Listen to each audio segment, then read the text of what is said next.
رسول الله میفرماید انه ستکون حناد و حناد فمن اراد ان یفرق امر هذه الامه وهي جميع فاضربه بالسيف کائنا من کان. رسول الله میفرماید که البته زود است که در امت من حناد پیدا می شود. اگر ما به فرهنگ یا لغت رو آریم و معنای حناد را جستجو کنیم معنای حناد چیست، یعنی کسانی پیدا می شوند که در آنها نشانه های بدی موجود است، یعنی در فکر فتنه اندازی بین مردم است، در فکر تفرقه انداختن بین مردم است. بس اگر کسی نباشد، کسی که نباشد بخواهد که در کار این امت جدایی بیاندازد، در حال آنکه مردم همه سرجم هستند او را به شمشیر بزنید.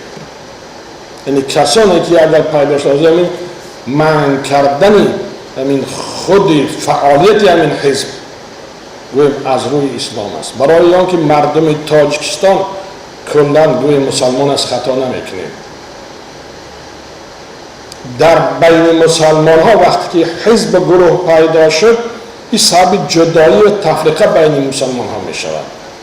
تفرقه لفظی می شود، بعد به جنجال می کشد، بعد به همون جنگ می برد همین خیلی تفرقه. برای آنکه تفرقه در بین مسلمان ها اگر چندی که جزئی هم که باشد آهسته آهسته، چون که یک آتش کلان از یک بگوییم که شلاله خرد میخیزد، همون تفریقه ها و همون جنجال های کلان از اندک تفریقه که در بین مردم میافتد از همون پیدا میشود. همین گروه هایی که پیدا شدن، چه گروه نهضت اسلامی است یا داعش است، بسیار این گروه ها، اینها در زمان خلافتی که بعد پیامبر خلافت اومد در همون زمان هم پیدا شدن به نام خوارج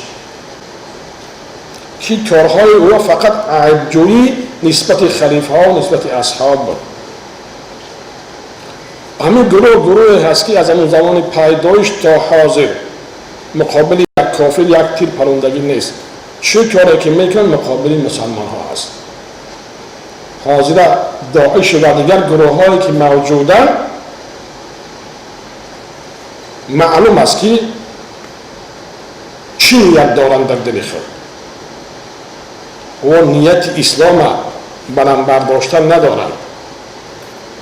برای آنکه اسلام هیچ وقت به خشونت سختی در بین مردم پهنشدگی نیست. اسلام یک کار اختیاری است. لا اکراه فی الدین. در اسلام یگان کار مجبوری نیست. خواهشات نفسانی خود، خواهش خودتی انسان در اجرا کردن اعمال اختیار دارد. یعنی اسلام اختیاری است.